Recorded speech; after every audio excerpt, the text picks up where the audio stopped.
go. All right, so welcome everyone to our celebrating creatives information session, which is a new name.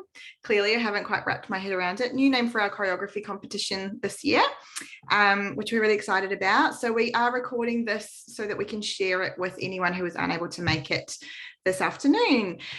So I am obviously Megan, and I've got Paige here with me as well. We're going to go through all of the important details for the competition, which is obviously a very friendly in-house event, and then we'll run through some questions in case anyone who's online with us here has some.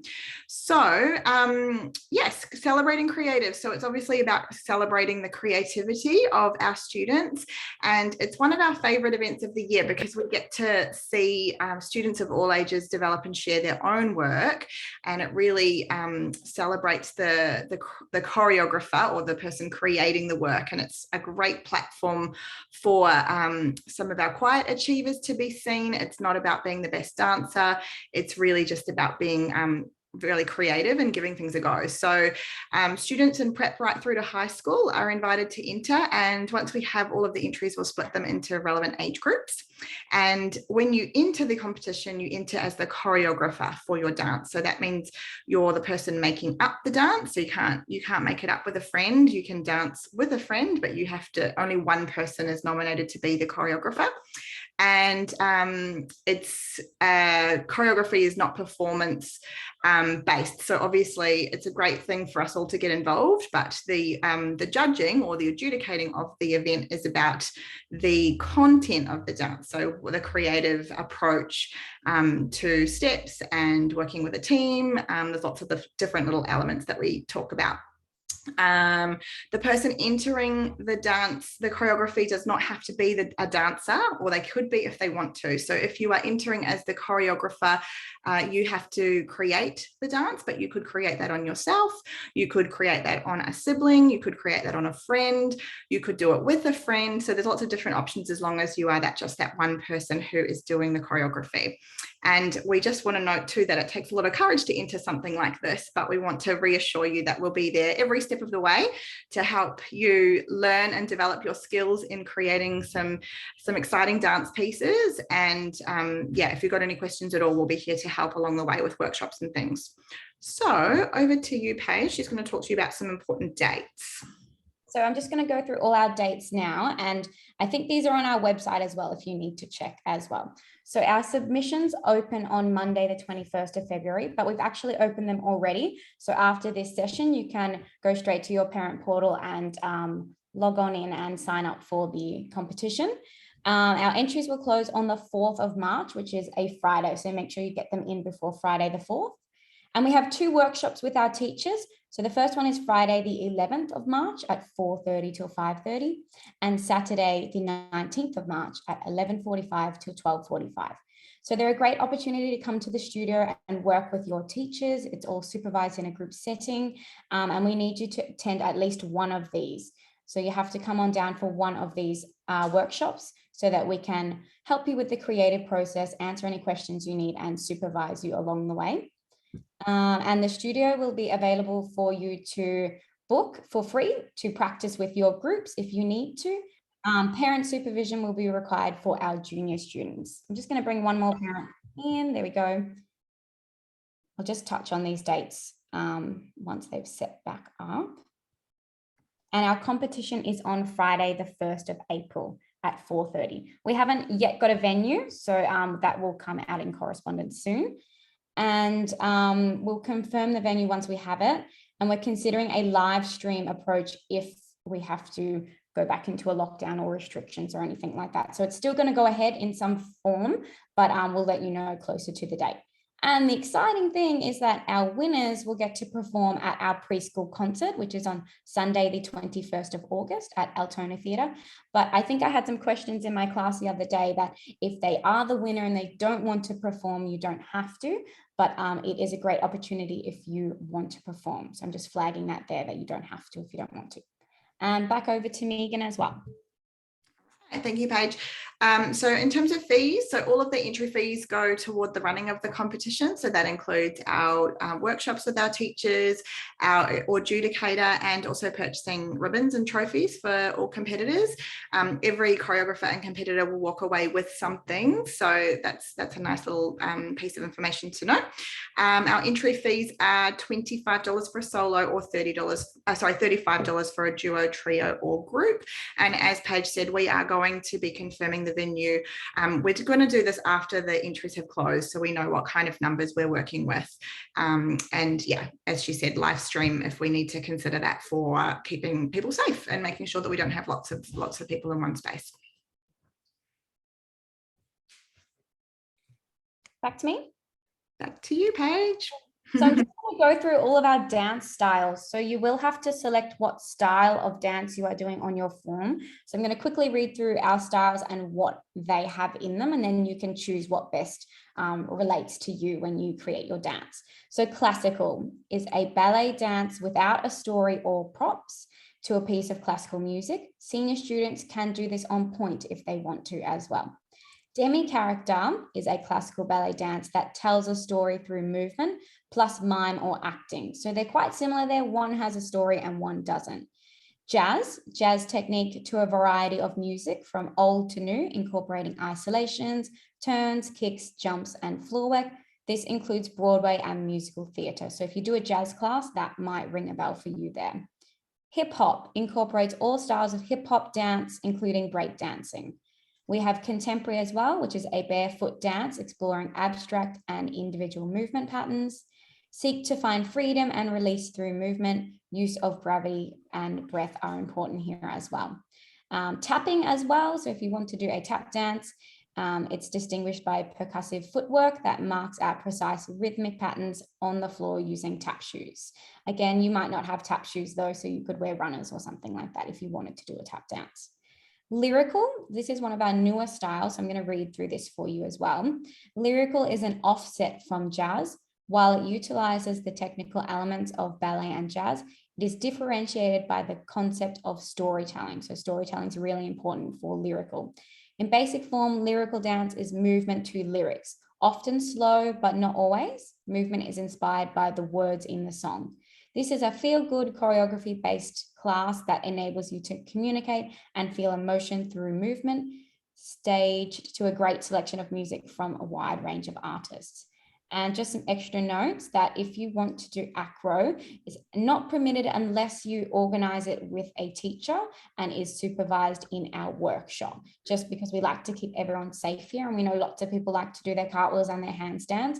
So it's not permitted as a routine on its own, but under supervision, we can chat to you about that in our workshops. And oh yes, really important. It's a dance competition, no singing. You can maybe sing along to the music if you want to, but mostly dance, guys, mostly dance. It feels a bit harsh to say no singing, doesn't it? You can sing along with it. It's just not a song and dance per se. Okay, so I'm just going to run through the rules for the competition. They're fairly simple, but they make sure that it's fair for everyone. So as I mentioned earlier, only one person can be named as the choreographer for each item, and the dance must be 100% choreographed by that person. So it's not in the sense that you're working as a team to create a piece, maybe in a duo, trio, or group. It's not collaborative from the creative process. That needs to be one person who's entering. As I mentioned earlier, choreographers may choose to make their dance up on themselves, or they can choose to do a solo, duo, trio, or group dance. They are encouraged to consider their vision for the dance first and then select dances that suit their vision. Obviously, there's a little bit of management of timetables and scheduling if you're working with another family. So it can help to go partner up or group up with people that you're already familiar with. However, we're very happy to help facilitate those conversations and connections if needed. We also encourage students to use this as an opportunity to work with new friends and get to know new people as well, in addition to the connections they already have at the studio. The age of the choreographer is to be that on the closing date of the entries, which Paige mentioned was the 4th of March. We also need you to submit your music to us as a file. So we can't stream the music from something like Spotify, for example. It needs to be a downloadable file, and it needs to be sent to us fully cut. So if you wanted to shorten the song or change the song or something like that, that needs to be done prior, and we can also help with that. So there's a music cutting fee of $5 per cut, and we can help you with that if you give us your time that you need it cut to. Competition is subject to minimum entries. It has been a disruptive couple of years, so obviously we are in our rebuild phase. I am hopeful that lots of people will get on board because it is a really, really great opportunity. We love this little in-house event because it really celebrates, as we've said, the creative process, and the quiet achievers in particular can really shine here. It's different to the concert in that sense, and it's not about being the most talented dancer at all. So we're hoping that we can spread the word with your help and get lots of people involved and make it a really fabulous event for all. We usually do it a bit later in the year too. This is a bit unique for us to be doing it this early. That decision was made by our team because we had to cancel it last year, and we had quite a few entries for our 2021 competition, and we ended up needing to cancel it because of lockdown. So we're hopeful that those kids who had entered last year will be able to roll over those ideas into this year. Competition, so there's no marks for costumes. You don't have to wear a costume. There's no expense here for parents to worry about. However, if your choreographer has a certain vision for a particular color or style or something like that, certainly you can do that. If you have old costumes from concerts, you can also pull them out and reuse them. There are no marks given for costumes though, so remembering this is about the creative process, not the full production. Adjudicator's decision is final. That goes without saying. And we just need to make sure everyone's there on time and ready to perform before their section begins so that we can keep the event running smooth for all. Okay, back to you, Paige, for time limits.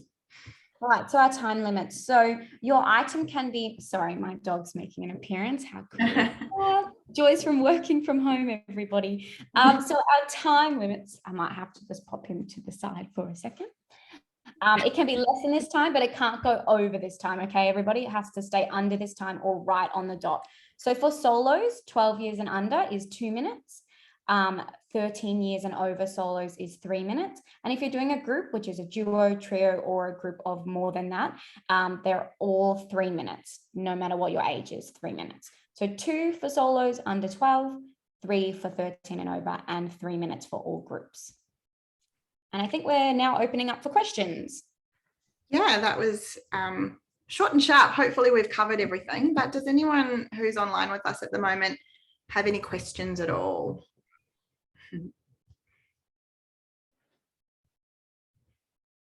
Letting everyone think.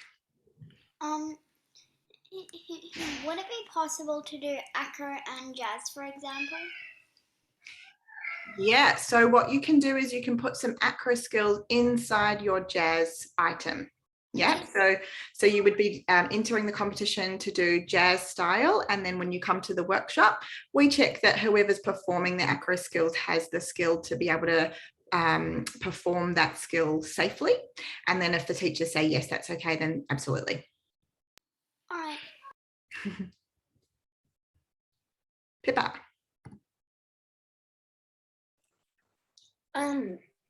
So if you're doing like a group dance, would it be possible to go like a couple seconds over 3 minutes, or does it have to be exactly 3 minutes? It needs to be exactly 3 minutes.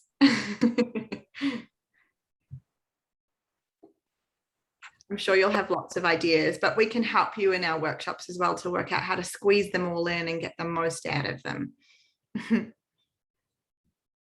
Good job. Anyone else got any questions? No, I think we're all happy, so that's good.